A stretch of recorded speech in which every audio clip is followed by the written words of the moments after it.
Welcome sir. ಸಮಗ್ರ ಜೀವನ ಶೈಲಿ ಜ್ಞಾನ ಹಂಚ್ಲಿಕ್ಕೆ ಬರ್ತಾ ಇದ್ದೀರಾ. ನಮ್ಮ ವೇದಿಕೆಗೆ ಸ್ವಾಗತ ನಿಮ್ಗೆ. ಎಸ್ ಹೃದಯಪೂರ್ವಕ ನಮಸ್ಕಾರಗಳು. ಎಸ್ ನಾನು ಒಂಚೂರು ದೇಸಿ ಹಕ್ಕಳು ಹಸನ್ನು ತೋರಿಸ್ಬಿಟ್ಟು ಆನಂತರ ಕ್ಲಾಸ್ ಸ್ಟಾರ್ಟ್ ಮಾಡ್ತೀನಿ. ಇಲ್ಲೇ ಇದೆ, ಇದು ದೇಸಿ Okay, ಹಸು. sir, ಇದಕ್ಕೆ okay. ದುಬ್ಬ ಇರುತ್ತೆ, ಮೇಲೆ ಕಂಬು ಇರ್ತವೆ, ದುಬ್ಬ ಇರುತ್ತೆ. ಇದರ ಪಾಪು ಇದು ಗುಂಡ ಕಾಣ್ತಾನ್ರೆ. ಸರ್ ಸೂಪರ್ ಗುಂಡ ಸರ್. ಇದು ದೇಸಿ ಹಸು, ಬಟ್ ಇದು ಐತಲ್ಲ, ಇದು ಜೆರ್ಸಿ ಹಸು. ಇದಕ್ಕೆ ದುಬ್ಬ ಇರಲ್ಲ, ಕಂಬು ಇರಲ್ಲ ಇದಕ್ಕೆ. ಎಸ್ ಸೂಪರ್ ಸರ್, ಖುಷಿ ಆಯ್ತು ಸರ್ ಲಕ್ಷ್ಮಿ ನೋಡಿ. ಯಾಕೆಂದ್ರೆ ನಮ್ ಬೆಂಗಳೂರಲ್ಲಿ ಈ ತರದ್ದು ನೋಡಿಲ್ಲ ಸರ್ ನಾವು. Thank you sir. ಎಸ್, ಮತ್ತೊಮ್ಮೆ ಎಲ್ಲ ಆತ್ಮಬಂಧುಗಳಿಗೆ ನನ್ನ ನಮಸ್ಕಾರಗಳು. ನಾನು ಇವತ್ತು ದೇಸಿ ಹಸುಗಳ ಉತ್ಪನ್ನಗಳ ಬಳಕೆಯ ಒಂದು ಬಗ್ಗೆ ಮಾಹಿತಿ ಹಂಚ್ಕೊಳ್ತೇನೆ. ನನಗೆ ಗೊತ್ತಿರ್ತಕ್ಕಂಥ ವಿಷಯ. ನಾನು ವಿಷಯ ಸಂಗ್ರಹಿಸಿದ್ದು, ನಾನು ಕೃಷಿಕನಾಗಿರೋದ್ರಿಂದ, ನಾನು ಮೂಲತಃ ಮೊದ್ಲಿಂದನೂ ಕೃಷಿ ಕಾಯಕ ಮಾಡ್ತಾ ನನ್ನ ಗಮನಕ್ಕೆ ಬಂದಿರ್ತಕ್ಕಂಥದ್ದು, ನಾವು ಮಾಡ್ತಕ್ಕಂಥದ್ರ ಜೊತೆಗೆ ನಮ್ಮ ಕೃಷಿ ವಿಶ್ವವಿದ್ಯಾಲಯ ಧಾರವಾಡದಲ್ಲಿ ಇವಾಗ ಒಂದು ಸಾವಯವ ಕೃಷಿನೇ ಅಂತಂದ್ಬಿಟ್ಟು ಒಂದು ವಿಭಾಗ ಸ್ಟಾರ್ಟ್ ಆಗಿದೆ. ಇವಾಗ ಸಂಪೂರ್ಣವಾಗಿ ಇದರಲ್ಲಿ ಮಾಹಿತಿ ಸಿಗುತ್ತೆ ನಮ್ಗೆ ಬೇಕಾಗಿರ್ತಕ್ಕಂಥದ್ದೆಲ್ಲದು.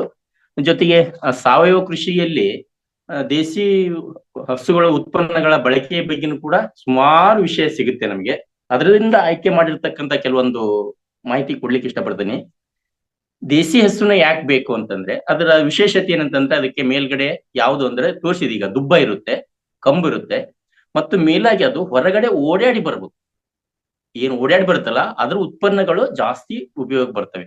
ಏನಕ್ಕಂದ್ರೆ ಸೂರ್ಯನ ಕಿರಣಗಳನ್ನ ಗ್ರಹಿಸಿಕೊಂಡು ಅದರಲ್ಲಿ ಒಂದು ವಿಶೇಷವಾದಂತ ಎನರ್ಜಿ ಉತ್ಪತ್ತಿ ಆಗೋದ್ರಿಂದ ಅದರ ಉತ್ಪನ್ನಗಳು ಎಲ್ಲವೂ ಕೂಡ ವಿಶೇಷವಾದ ಒಂದು ಇದು ಇರುತ್ತೆ. ಇನ್ನ ಪ್ರತಿದಿನ ಇದ್ರೆ ಎಲ್ಲೆಲ್ಲಿ ಬಳಸ್ಬೋದು ಅಂತಂದ್ರೆ, ನೋಡ್ತೀರಾ ನೀವು ಸಣ್ಣ ಮಕ್ಕಳಿಗೆಲ್ಲ ಕೆಮ್ಮು ಬಂದಾಗ ಅದರೊಂದು ಗೋಮೂತ್ರವನ್ನ ಸಣ್ಣ ಹನಿ ರೂಪದಲ್ಲಿ ಕೊಟ್ಟಿರ್ತಕ್ಕಂಥದ್ದು ನೋಡ್ಬೋದು. ಇನ್ನೊಂದು ಹೇಳ್ತಾರೆ, ಪ್ರತಿನಿತ್ಯ 10-20 ml ಒಂದು ಗೋಮೂತ್ರ ಸೇವನೆ ಮಾಡೋದ್ರಿಂದ ಅದು ನಮಗೆ ಸಪ್ಲಿಮೆಂಟ್ ಆಗಿ ಕೆಲಸ ಮಾಡ್ತದೆ ಅಂತ ಕೂಡ ಹೇಳ್ತಿದ್ದಾರೆ. ಈ ತರ ಹಲವಾರು ರೀತಿಯಲ್ಲಿ ಅದರ ಉತ್ಪನ್ನಗಳದಾವು. ಮುಖ್ಯವಾಗಿ ಹೇಳ್ಬೇಕು ಅಂತಂದ್ರೆ,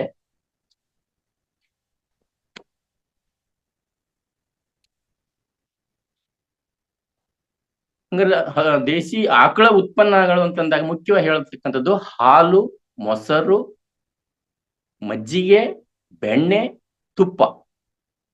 ಇವುಗಳ ಜೊತೆ ಇದರ ಗಂಜಲ ಅಂತ ಹೇಳ್ತಾರೆ, ಗೋಮೂತ್ರ ಅಂತಾನು ಹೇಳ್ಬಹುದು, ಅದರ ಸಗಣಿ.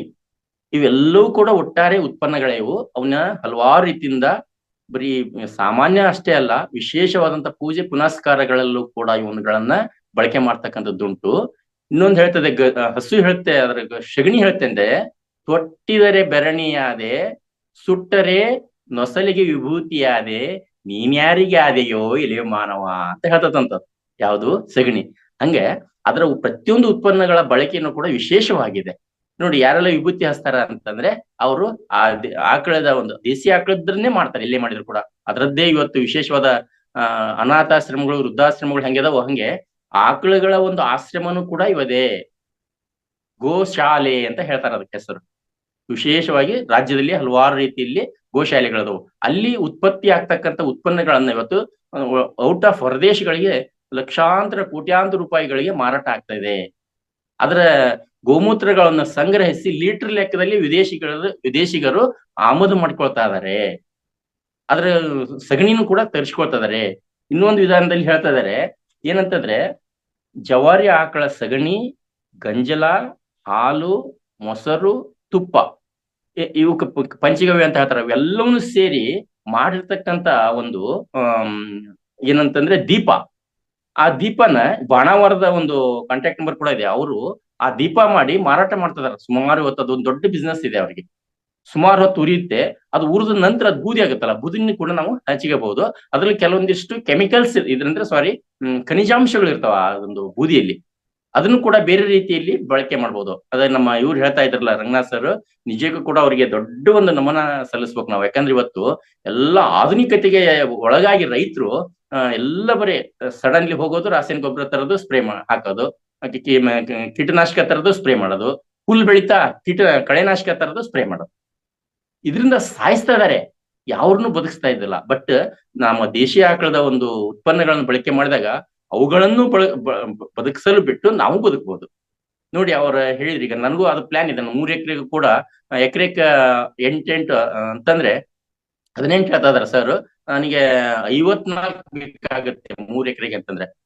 ಅಷ್ಟು ನಾನು ಪ್ಲಾನ್ ಇದೆ. ಭವಿಷ್ಯದೊಳಗೆ ನಾನು ಫ್ಯೂಚರ್ ನಲ್ಲಿ ಅದನ್ನೆಲ್ಲ ಮಾಡ್ಬೇಕು. ನಮ್ಮ ರಂಗನಾಥ್ ಸರ್ ಏನ್ ಹೇಳ್ತಾರಲ್ಲ ಅದನ್ನ ಬಳಕೆ ಮಾಡಿ ಇಲ್ಲೂ ಕೂಡ ಹೆಚ್ಚಿನ ಪ್ರಮಾಣದಲ್ಲಿ ನಾನು ಬೆಳೆ ತೆಗಿಬೇಕು ಅಂತ ಹೇಳ್ಬಿಟ್ಟು ನನ್ನ ಒಂದು ಕಲ್ಪನೆ ಇದೆ. ಜೊತೆಗೆ ಇನ್ನು ವಿಶೇಷವಾಗಿ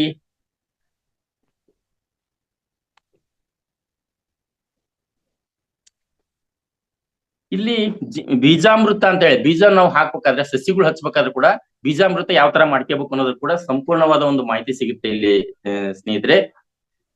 ಅದಕ್ಕೆ ಏನ್ ಮಾಡ್ಬೇಕು, ಅದ್ ಯಾವ್ಯಾವನ್ ಬಳಸ್ಬೇಕು ಅನ್ನೋದಕ್ಕೂ ಕೂಡ ಇರುತ್ತೆ. ಇನ್ನು ಜೀವಾಮೃತವನ್ನು ಯಾವ ತರ ಮಾಡ್ಕೋಬೇಕು ಅನ್ನೋದಕ್ಕೆ ಕೆಲವೊಂದು ಸಮಯದ ಒಂದು ಕಡಿಮೆ ಇರೋದ್ರಿಂದ ಶಾರ್ಟ್ ಆಗಿ ಹೇಳ್ತೇನೆ. ಹೆಚ್ಚಿನ ಮಾಹಿತಿ ಬೇಕು ಅಂತಂದಾಗ ಅದಕ್ಕೆ ಸುಮಾರು ಒಂದು ದಿನ ಆದ್ರೂ ಮುಗಿಯೋದಲ್ಲ, ಅಷ್ಟೊಂದು ವಿಷಯ ಇದೆ ಕೊಡ್ಬೇಕು ಅಂತಂದ್ರೆ. ಜೀವಾಮೃತಕ್ಕೆ ಬೇಗ ಇರ್ತಕ್ಕಂಥವು ಅಂತಂದ್ರೆ ದೇಸಿ ಆಕಳ ತಾಜಾ ಸಗಣಿ 10 ಕಿಲೋಗ್ರಾಮು, ದೇಸಿ ಆಕಳ ಗೋಮೂತ್ರ 10 ಲೀಟ್ರು, ಕಪ್ಪು ಬೆಲ್ಲ ಅಂದ್ರೆ ಆರ್ಗ್ಯಾನಿಕ್ ಬೆಲ್ಲ ಅಂತ ಹೇಳ್ತಾರ, ಆತರ ಕಪ್ಪು ಇರುತ್ತೆ ಅದು ಆ ತರದ ಬೆಲ್ಲ, ರಾಸಾಯನಿಕ ಗೊಬ್ಬರ ಹಾಕದೇ ಇರ್ತಕ್ಕಂಥದ್ದು. ನಂತರ ದ್ವಿದಳ ಧಾನ್ಯದ ಹಿಟ್ಟು, ಕಪ್ಪು ಬೆಲ್ಲ 2 kg, ದ್ವಿದಳ ಧಾನ್ಯದ ಹಿಟ್ಟು ಅಂತಂದ್ರೆ ಯಾವ ಬೀಜವನ್ನು ಭೂಮಿಗೆ ಹಾಕಿದಾಗ 2 ಬೇಳೆಯಾಗಿ ಮೇಲ್ ಬರುತ್ತಲ್ಲ ಅದು, ಅಥವಾ 2 ಬೇಳೆ ಆಗ್ತಕ್ಕಂಥ ಯಾವ ಕಾಳು ಧಾನ್ಯ ಇದೆಯಲ್ಲ ಅದಕ್ಕೆ ದ್ವಿದಳ ಧಾನ್ಯ ಅಂತ ಹೇಳ್ತಾರೆ. ಯಾವುದೇ ಆಗಿರ್ಬೋದು, ಆ ದ್ವಿದಳ ಧಾನ್ಯದ ಹಿಟ್ಟು 2 kg. ಅದು ಒಂದೇ ಧಾನ್ಯ ಅಂತಲ್ಲ, 5-6 ಧಾನ್ಯಗಳನ್ನು ಸೇರಿಸಿನೂ ಹಿಟ್ಟು ಮಾಡ್ಬೋದು. ಸಣ್ಣ ಹಿಟ್ಟು ಮಾಡಿದ್ರೆ ಅದು 2 kg. ಇನ್ನ ಯಾವ ಹೊಲಕ್ಕೆ ನಾವು ಆ ಉತ್ಪನ್ನವನ್ನು ಬಳಸ್ಬೇಕು ಅಂತ ಇದೆಯಲ್ಲ ಆ ಹೊಲದ ಬದುವಿನಲ್ಲಿ ಇರ್ತಕ್ಕಂಥ 1-2 ಹಿಡಿ ಮಣ್ಣು, ಇದ್ರ ಜೊತೆ ನೀರು 20 ಲೀಟರ್ ನೀರು. ಇದು ನನ್ನ ಪ್ಲಾಸ್ಟಿಕ್ ಡ್ರಮ್, ತಗಡಿಂದು ಕಬ್ಬಿಣದ ಡ್ರಮ್ಮಿ ಹಾಕ್ಬಾರ್ದು. ಪ್ಲಾಸ್ಟಿಕ್ ಡ್ರಮ್ ಇಲ್ವಾ ಸಿಮೆಂಟ್ ಬಾನೆ ಅಥವಾ ಕಲ್ಲಿನ ಬಾನಿಗೆ ಹಾಕಿ ಇದನ್ನ ರೆಡಿ ಮಾಡ್ಕೋಬೇಕಾಗತ್ತೆ. ಹಾಕಿಬಿಟ್ಟು ಇದನ್ನ ರೆಡಿ ಮಾಡಿ ಕಳಿಲಿಕ್ ಬಿಟ್ರೆ ಅದಕ್ ಮೇಲೆ ಗೋಣಿ ಚೀಲ ಅಂತ ಹೇಳ್ತಾರ. ಆ ಗೋಣಿ ಚೀಲನ್ನು ಮುಚ್ಚಿ ದಿನಕ್ಕೆ 3 ಬಾರಿ ಬಲಮುಖವಾಗಿ ಪ್ರದಕ್ಷಿಣೆ ಹಾಕೋದಂತಲ್ಲ ಆ ತರ ಕೋಲಿಂದ ತಿರುಗಿಸಿ ಕೈ ಬಿಡ್ಬೇಕಷ್ಟೇ, ಮತ್ತು ಮುಚ್ಚಿಕೆ ಬಿಡ್ಬೇಕು. ಈ ತರ ಹಾಕಿದ ನಂತರ 5ರಿಂದ 7 ದಿನದ ಒಳಗಾಗಿ ಅದನ್ನ ಭೂಮಿಗೆ ಹಾಕ್ಬೇಕು. ಹಾಕ್ತಕ್ಕಂಥ ಪ್ರಮಾಣ ಎಷ್ಟು ಏನು ಅನ್ನೋದ್ರ ಬಗ್ಗೆ ಕೂಡ ಸಂಪೂರ್ಣವಾದ ಮಾಹಿತಿ ನಿಮ್ಗೆ ಕೊಡ್ತೀನಿ ಸ್ನೇಹಿತರೆ. ಈ ತರ ಬೆಳೆಗೆ ಬರ್ತಕ್ಕಂಥ ಯಾವುದೇ ರೀತಿಯ ಹುಳುಗಳ ಕಾಟ, ಕೀಟನಾಶಕಗಳ ಬಾಧೆ ಇದ್ರೆ, ಅಥವಾ ವೈರಸ್ಗಳಿಂದ ಬರ್ತಕ್ಕಂಥ ಬಾಧೆ ಇದ್ರೆ, ಅಥವಾ ಕೆಲವೊಂದು ಭೂಮಿಯಲ್ಲೇ ಬರ್ತಕ್ಕಂಥ ಬೇರು ಕೊಳೆ ರೋಗ, ಈ ತರ ಎಲ್ಲ ಫಂಗಿಸ್ ಅಂತ ಬರ್ತವೆ. ಇವೆಲ್ಲವನ್ನು ಕೂಡ ನಿಯಂತ್ರಣ ಮಾಡ್ಕೊಳ್ಳಕ್ಕೆ ಆಕಳ ಉತ್ಪನ್ನಗಳಿಂದ ನಾವು ಉತ್ಪನ್ನಗಳನ್ನ ರೆಡಿ ಮಾಡ್ಕೋಬಹುದು. ಅದಕ್ಕೆ ಕೆಲವೊಂದಿಷ್ಟು ಹೊರಗಡೆ ಬೇವಿನ ಸೊಪ್ಪು ಈ ತರದ ಕೆಲವೊಂದಿಷ್ಟು ಬಳಕೆ ಮಾಡಿ ಮಾಡ್ತಕ್ಕಂಥ ಸಂಪೂರ್ಣವಾದ ಒಂದು ಮಾಹಿತಿನೂ ಕೂಡ ಇಲ್ಲಿ ಸಿಗುತ್ತೆ ಸ್ನೇಹಿತರೆ. ಈ ತರ ನಾವು ಬಳಕೆ ಮಾಡೋದ್ರಿಂದ ಇನ್ನ ಹೇಳ್ತಾರೆ ಪೂಜೆ ಮಾಡ್ಬೇಕಂದ್ರೆ, ಹೋಮ ಹವನ ಮಾಡ್ಬೇಕಾದ್ರೆ ಪಂಚಾಮೃತ ಅಂತ ಹೇಳ್ತಾರೆ. ನೋಡ್ರಿ, ಪಂಚ ಅಮೃತ, ಅಮೃತ ಅಂತ ಯಾವ ಹೇಳ್ತಾರೆ, ಇದೇ ಆಕಳ ಉತ್ಪನ್ನಗಳನ್ನೇ, ಗೋಮಾತೆಯ ಉತ್ಪನ್ನಗಳನ್ನೇ ಅಮೃತ ಅಂತ ಹೇಳ್ತಾರೆ. ಪಂಚ ಅಮೃತ ಯಾವ್ಯಾವ ಬರ್ತವೆ ಅಲ್ಲಿ? ಹಾಲು ಬರುತ್ತೆ, ಮೊಸರು ಬರುತ್ತೆ, ತುಪ್ಪ ಬರುತ್ತೆ, ಅದರ ಗೋಮೂತ್ರ ಬರುತ್ತೆ, ಅದು ಕೂಡ ಅಮೃತ. ನೋಡಿ, ಈ ತರ ಪಂಚಾಮೃತ. ಇದ್ರ ಜೊತೆಗೆ ಒಂದು ಹೊರಗಡೆ ಪ್ರಕೃತಿಯಿಂದ ಸಿಗ್ತಕ್ಕಂಥ ಜೇನುತುಪ್ಪ, ಇವು 5 ಸೇರ್ಬಿಟ್ಟು ಪಂಚಾಮೃತ ಆಗ್ತದೆ. ಹಿಂಗೆ ಪಂಚಾಮೃತ ಇದೆ, ಜೀವಾಮೃತ ಇದೆ, ಆಮೇಲೆ ಬೀಜಗಳಿಗೆ ಮಾಡ್ಲಿಕ್ಕೆ ಬೀಜಾಮೃತ ಅಂತ ಇದೆ. ಇಲ್ಲಿ ಕೂಡ ಇನ್ನೊಂದಿಷ್ಟು ಭಯಂಕರವಾದ ರೋಗಗಳು ಬಂದಿದಾವೆ ಅಂತಂದ್ರೆ ಅವನ್ನ ವಾಸಿ ಮಾಡ್ಲಿಕ್ಕೆ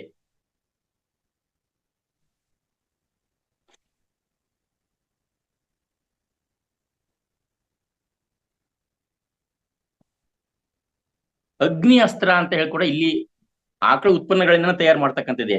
ಇದಕ್ಕೆ ಏನ್ ಬೇಕಾಗುತ್ತೆ?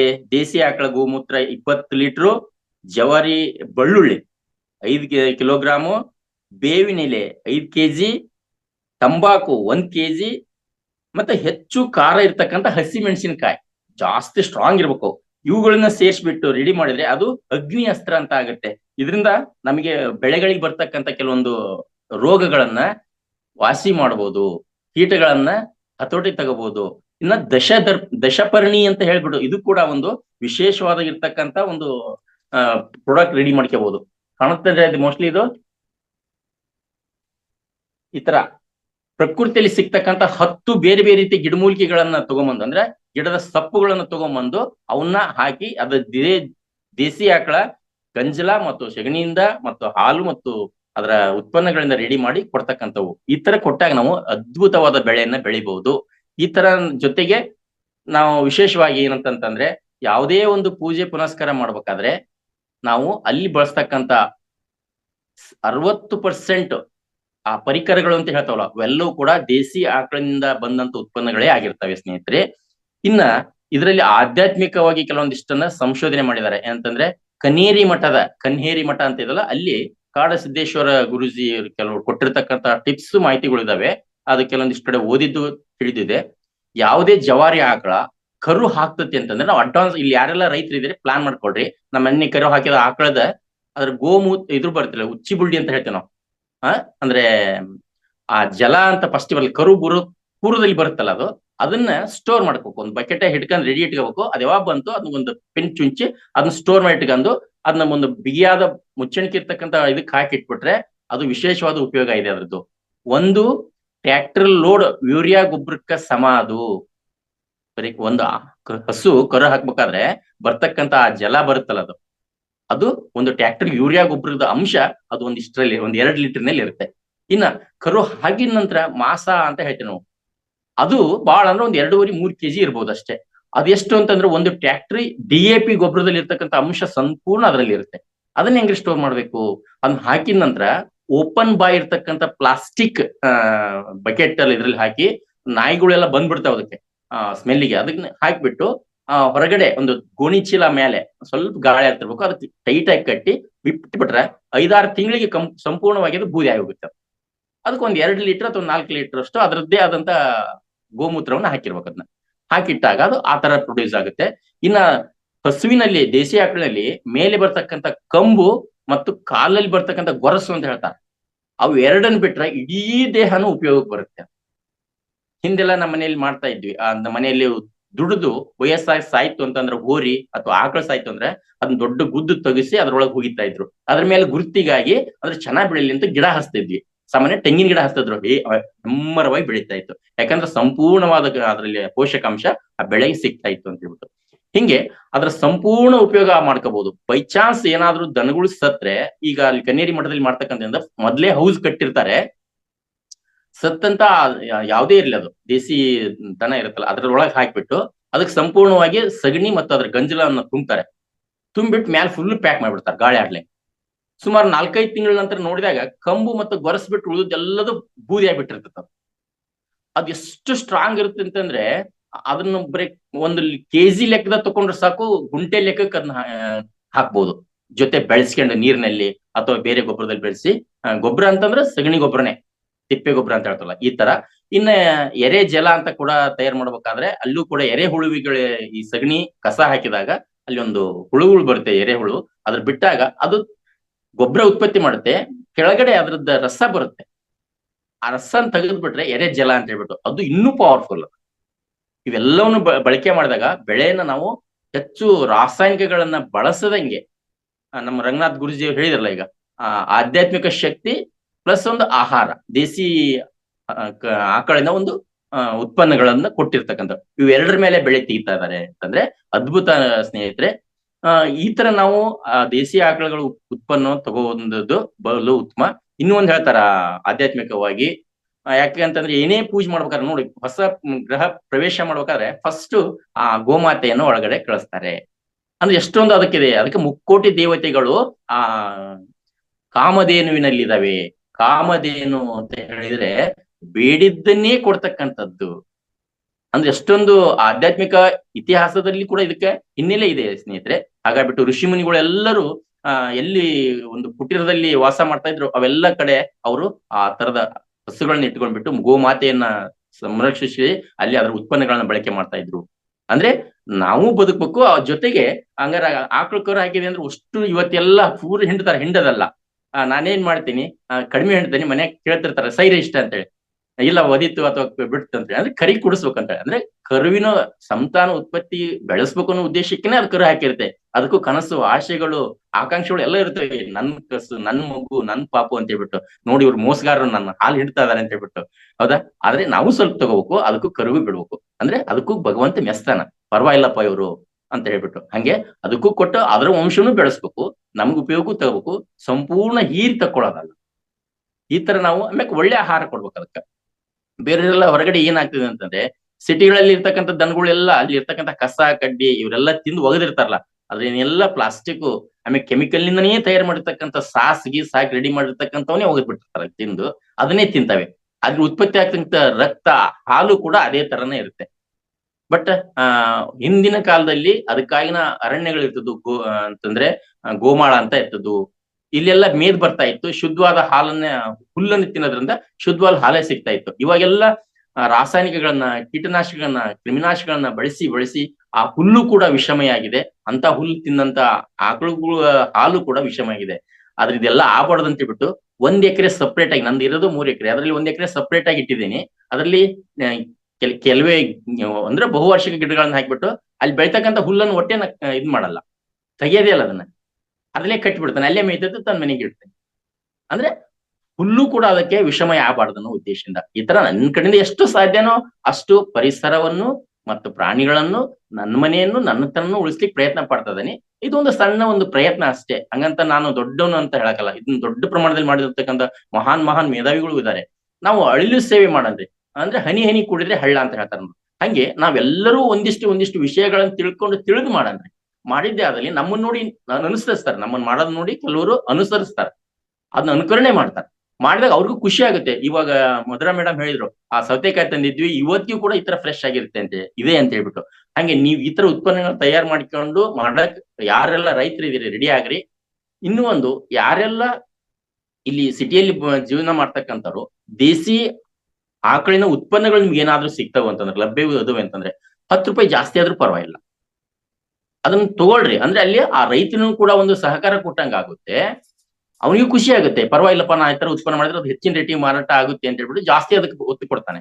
ಈ ತರ ನೀವು ಅಂದ್ರೆ ಆ ತರ ಉಳಿಸ್ಲಿಕ್ಕೆ ನೀವು ಒಂದು ಹೆಲ್ಪ್ ಮಾಡಿದಂಗಾಗತ್ತೆ. ಈ ತರ ಮಾಡೋದ್ರಿಂದ ನಾವು ದೇಸಿ ಆಕಳುಗಳನ್ನು ಉಳಿಸೋದ್ರಿಂದ, ಅದ್ರ ಉತ್ಪನ್ನಗಳ ಬಳಕೆ ಮಾಡೋದ್ರಿಂದ ನಮ್ಮ ಆರೋಗ್ಯನೂ ಕೂಡ ಚೆನ್ನಾಗಿ ಇಟ್ಕೋಬಹುದು, ಪರಿಸರನು ಕೂಡ ಚೆನ್ನಾಗಿ ಇಡ್ಲಿಕ್ಕೆ ಸಾಧ್ಯತೆ ಐತಿ. ಈಗ ಉದಾಹರಣೆಗೆ ಹೇಳ್ಬೇಕಂತಂದ್ರೆ, ಬೆಳಗ್ಗೆ ಎದ್ದ ತಕ್ಷಣ ಅಗ್ನಿಹೋತ್ರ ಮಾಡ್ತಾರ. ಅಗ್ನಿಹೋತ್ರ ಮಾಡ್ಬೇಕಾದ್ರೆ ನಾನು ಕೂಡ ಮೊನ್ನೆ ತರಕ್ ಆಗಿಲ್ಲ, ನೆಕ್ಸ್ಟ್ ಬಂದಾಗ ನಾನು ತಗೊಂಬಂದು ನಾನು ಕೂಡ ಸ್ಟಾರ್ಟ್ ಮಾಡ್ತೇನೆ. ಮೊನ್ನೆ ನಮ್ ನಂದಾ ಮೇಡಮ್ ಅವ್ರು ಹೇಳಿದ್ ಕೇಳಿ ನನಗೆ ಬಹಳ ಖುಷಿ ಆಯ್ತು. ಬೆಳಗ್ಗೆ ಮತ್ತು ಸಾಯಂಕಾಲ ಅಗ್ನಿಹೋತ್ರ ನೋಡಿ, ಅಗ್ನಿಹೋತ್ರ ಮಾಡಿದಾಗ ಹಿಂದೆ ಹೋಮ ಹವನ ಮಾಡ್ತಾರಲ್ಲ, ಅಲ್ಲಿ ಹೆಚ್ಚು ಉತ್ಪನ್ನಗಳು, ಆಕಳ ಉತ್ಪನ್ನಗಳೇ ಇರ್ತಾವ ಅಲ್ಲಿ ಎಲ್ಲವೂ ಕೂಡ. ಅವುಗಳಿಂದ ಒಂದು ಫ್ಲೇಮ್ ಅಂತ ಹೇಳ್ತಾರಲ್ಲ, ಹೊಗೆ ಬರುತ್ತಲ್ಲ, ಅದನ್ನ ಅಗ್ನಿಹೋತ್ರ ಮಾಡಿದಾಗ ಹೊಗೆ ಬರುತ್ತಲ್ಲ, ಅದು ಬ್ರಹ್ಮಾಂಡದಲ್ಲಿ ಒಂದು ದೊಡ್ಡವಾದಂತ ಒಂದು ಶಕ್ತಿಯನ್ನು ಉತ್ಪನ್ನ ಮಾಡುತ್ತೆ.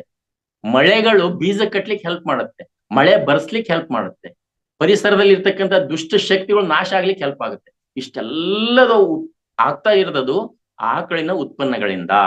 ಏನೇ ಇರ್ಬೋದು, ಎನಿವನ್ ಅಂತ ಹೇಳ್ತಾರಲ್ಲ, ಹಂಗ ಆ ಆಕಳ ಉತ್ಪನ್ನಗಳನ್ನ ನಾವು ಬಳಕೆ ಮಾಡೋಣ, ಅವನ್ನ ಸಾಕುವಂತವರಿಗೆ ಪ್ರಚೋದನೆ ಕೊಡೋಣ, ಪ್ರೋತ್ಸಾಹ ಕೊಡೋಣ. ಸಾಧ್ಯ ಆದಷ್ಟು ದೇಶೀಯ ಉತ್ಪನ್ನಗಳನ್ನ ತಗೊಂಡು ಬಳಕೆ ಮಾಡಕ ಪ್ರಯತ್ನವನ್ನ ಮಾಡೋಣ ಅಂತ ಹೇಳಕ್ ಇಷ್ಟಪಡ್ತೀನಿ. ಸಮಯ ಅಲ್ಲೇ 8 ಗಂಟೆ ಆಯ್ತು. ಹಾಗಾಗಿ ಈಗ ಹೊರಗಡೆ ಹೋಗೋದಿದೆ, ನಂದು ಕರೆಂಟ್ ಶಿಫ್ಟ್ ಇರೋದ್ರಿಂದ. ಹಾಗಾಗಿ ಶಾರ್ಟ್ ಆಗಿ ಈ ವಿಷಯವನ್ನ ಮುಗಿಸ್ತೇನೆ, ಅನ್ಯತಾ ಭಾವಿಸಬಾರ್ದು. ಇನ್ನೊಂದ್ಸರಿ ಟೈಮ್ ಸಿಕ್ಕ ನನ್ ಕನಿಷ್ಠ ಅಂದ್ರೆ 2.5-3 ತಾಸು ಬೇಕು ಸಂಪೂರ್ಣ ಮಾಹಿತಿ ಕೊಡ್ಬೇಕಾದ್ರೆ. ಅದಕ್ಕೆ ಅನ್ಯತಾ ಭಾವಿಸದೆ ನಾನೇನು ವಿಷಯ ಕೊಟ್ಟಿದ್ದೀನಿ ಗೊತ್ತಿರತಕ್ಕಂಥ ಅಷ್ಟು ಮಾಹಿತಿ ಕೊಟ್ಟಿದ್ದೀನಿ. ಇದ್ರಲ್ಲಿ ಏನಾದ್ರು ತಪ್ಪಿದ್ರೆ, ಅನುಭವಿಕರಿದ್ರೆ ಕ್ಷಮಿಸಿ ಅಂತ ಹೇಳ್ತಾ, ಏನ್ ಅನಿಸ್ತು ಒಂದಿಬ್ರು ಇದರ ಬಗ್ಗೆ ಅನುಭವವನ್ನ ಶೇರ್ ಮಾಡ್ಕೊಳ್ರಿ ಅಂತ ಹೇಳ್ತಾ, ನನ್ಗೆ ಅವಕಾಶ ಕೊಟ್ಟಿದ್ದಕ್ಕಾಗಿ, ಈ ಒಂದು ವ್ಯವಸ್ಥೆ ಅಂದ್ರೆ ಒಟ್ಟಾರೆ ರಂಗನಾಥ್ ಗುರುಜಿ ಮಾಡಿರ್ತಕ್ಕಂಥ ಏನು ವ್ಯವಸ್ಥೆ ಐತಿಲ್ಲ, ಇದನ್ನ ಕ್ರಿಯೇಟ್ ಮಾಡಿಕೊಟ್ಟಿರ್ತಕ್ಕಂಥ ಪತ್ರಿಜಿ ಅವರಿಗೂ ನನ್ನ ಹೃದಯಾಂತರಾಳದ ನಮನನ್ನು ಸಲ್ಲಿಸ್ತಾ, ಇದನ್ನ ತಾಳ್ಮೆಯಿಂದ ಕೇಳಿದಿರಲ್ಲ, ಇಷ್ಟೊತ್ತು ಟೈಮ್ ಆಗಿದೆ ಆದ್ರೂ ಕೂಡ ತಾಳ್ಮೆಯಿಂದ ಕೇಳಿದಿರಲ್ಲ ನೀವು. ನಿಮ್ಮೆಲ್ಲರಿಗೂ ಕೂಡ ಕನಿಷ್ಠ ಎಷ್ಟು 78 ಜನ ಇದ್ವಿ, ಆದ್ರೂ 51 ಜನ ಇದ್ದಾರೆ. ಇಷ್ಟು ಜನ ಇಷ್ಟೊತ್ತನ ತಾಳ್ಮೆಯಿಂದ ಕೇಳಿದಿರಲ್ಲ. ನಮ್ಮವನು ಅಂತ ಹೇಳಿ ತಿಳಿದು ಏನೋ ಹೇಳ್ತಾ ಇದಾರೆ ಸಣ್ಗೌಡ್ರು ಅಂತ ಹೇಳ್ಬಿಟ್ಟು ಕೇಳಿದಿರಲ್ಲ. ಅದಕ್ಕೆ ಕೇಳಿದ್ದಕ್ಕಾಗಿ ತಮ್ಮೆಲ್ಲರೂ ಕೂಡ ನನ್ನ ನಮನಗಳನ್ನು ಸಲ್ಲಿಸ್ತಾ ಇಲ್ಲಿ ನನ್ನ ಮಾತಿಗೆ ಅಂತ್ಯವನ್ನು ಕೊಡ್ತಾ ಇದ್ದೇನೆ. ನಮಸ್ಕಾರ. Over to Madhura madam. Right. Yes ಸನಗೌಡ್ರೆ, ಸೊ ತುಂಬಾ ಅದ್ಭುತವಾದ ವಿಷಯ. ನೀವು ಆಲ್ರೆಡಿ ಈಗಾಗಲೇ ಕೃಷಿ ಮಾಡ್ತಾ ಇದ್ರಿ, ಈ ಆಧ್ಯಾತ್ಮಿಕ ಕೃಷಿ, ಒಂದು ರೀತಿಯಲ್ಲಿ ಪ್ರಕೃತಿ ವ್ಯವಸಾಯ ಮಾಡ್ತಾ ಇದ್ರಿ. ಸ್ವಲ್ಪ ಈ ಪಿರಮಿಡ್ ಶಕ್ತಿಯನ್ನು ಜೋಡಿಸ್ಕೊಂಡ್ರೆ ಇನ್ನೂ ಅದ್ಭುತವಾಗಿರುತ್ತೆ. ಅದಕ್ಕೆ ಏನು ನಿಮಗೆ ಸಲಹೆಗಳು ಬೇಕೋ ಏನೋ ನಾವೆಲ್ಲರೂ ಕೊಡೋಕ್ಕೆ ರೆಡಿ ಇದ್ದೀವಿ, ನಮ್ಮ ಇಂಜಿನಿಯರ್ಸ್ ಎಲ್ಲ. ಸೊ ಅದನ್ನು ಒಂದ್ಸರಿ ಮತ್ತೆ ಪ್ರಯತ್ನ ಮಾಡಿ. ಈ ರೀತಿಯಲ್ಲಿ ಆಧ್ಯಾತ್ಮಿಕ ವ್ಯವಸಾಯವನ್ನು ಎಲ್ಲ ಕಡೆನೂ ವಿಸ್ತಾರ ಮಾಡಬೇಕು, ವ್ಯಾಪ್ತಿಸ್ಬೇಕಂತ ನಮ್ಮ ಪತ್ರಿಜಿ ಗುರುಗಳ ಒಂದು ಗುರಿ ಮತ್ತೆ ಲಕ್ಷ್ಯ. ಅವ್ರು ಹೇಳ್ತಾ ಇದ್ರು ಎಲ್ಲಾ ಕಡೆ ಆಧ್ಯಾತ್ಮಿಕ ವ್ಯವಸಾಯ ಮಾಡ್ಬೇಕ್ರಿ, ಎಲ್ಲಾ ಕಡೆ ಆಧ್ಯಾತ್ಮಿಕ ವ್ಯವಸಾಯ ಮಾಡ್ಲೇಬೇಕು ಅಂತ ಹೇಳ್ತಾ ಇದ್ರು. ತುಂಬಾ ಒತ್ತಿ ಒತ್ತಿ ಹೇಳ್ತಾ ಇದ್ರು ಪ್ರತಿಯೊಂದು ಕಡೆ. ಯಾಕಂದ್ರೆ ಅವ್ರಿಗೆ ಗೊತ್ತು, ಅವರು ಸ್ಪಿರಿಚುವಲ್ ಸೈಂಟಿಸ್ಟ್ ಮತ್ತೆ ಮಹಾಯೋಗಿ, ಅವ್ರಿಗೆ ಗೊತ್ತಿಲ್ಲಂತ ವಿಷಯ ಯಾವುದೂ ಇಲ್ಲ. ಅದಕ್ಕೆ ಮುಂದಿನ ದಿವಸದಲ್ಲಿ ಈ ವ್ಯವಸಾಯ ಅನ್ನೋದು ಆಧ್ಯಾತ್ಮಿಕ ವ್ಯವಸಾಯಗಳೇ ಆಗ್ಬೇಕು. ಈ ಪಿರಮಿಡ್ ಆಧ್ಯಾತ್ಮಿಕ ವ್ಯವಸಾಯ, ಪಿರಮಿಡ್ ಶಕ್ತಿ ಮತ್ತೆ ನಮ್ಮ ನಾಟಿ ಹಸುದ ಈ ಆಕಲ ಅದು ಉತ್ಪನ್ನಗಳು ಏನೇನಿದೆಯೋ ಅದು ಬಳಸ್ಕೊಂಡ್ರೆ ಸಾಕು. ಈಗಾಗಲೇ ನೀವು ಮಾಡ್ತಾ ಇದ್ರಿ, ಸೊ ಅದಕ್ಕೂ ತುಂಬಾ ತುಂಬಾ ಹೃತ್ಪೂರ್ವಕ ಧನ್ಯವಾದಗಳು. ನೀವು ಶೇರ್ ಮಾಡ್ಕೊಂಡಿದ್ದಕ್ಕೂ ಎಲ್ಲರಿಗೂ ಇದು ಒಂಥರ ಒಳ್ಳೆ ಸಹಾಯ ಆಗುತ್ತೆ ಅಂತ ಅನ್ಕೊಂಡಿದ್ದೀನಿ. ಯಾಕಂದ್ರೆ ನೀವು ನಮ್ಮ ಸದಸ್ಯರಲ್ಲಿ ಮೊದಲನೇದಾಗಿ ಈ ವ್ಯವಸಾಯ ಬಗ್ಗೆ ಇದು ಬಳಸ್ಕೊಂಡು ನೀವು ಇದು ಎಲ್ಲರಿಗೂ ಎಕ್ಸ್ಪ್ಲೇನ್ ಮಾಡಿದ್ದಕ್ಕೂ ಅದು ತುಂಬಾ ಸಹಾಯ ಆಗುತ್ತೆ. ಎಲ್ಲರಿಗೂ ಒಂಥರ ಪ್ರೋತ್ಸಾಹ, ಪ್ರೇರಣೆ ಆಗುತ್ತೆ ಅಂತ ನಾನು ಭಾವಿಸ್ತಾ ಇದ್ದೀನಿ. ಥ್ಯಾಂಕ್ ಯು ಸೋ ಮಚ್ ಸರೇಗೌಡ್ರು. Thank you very much.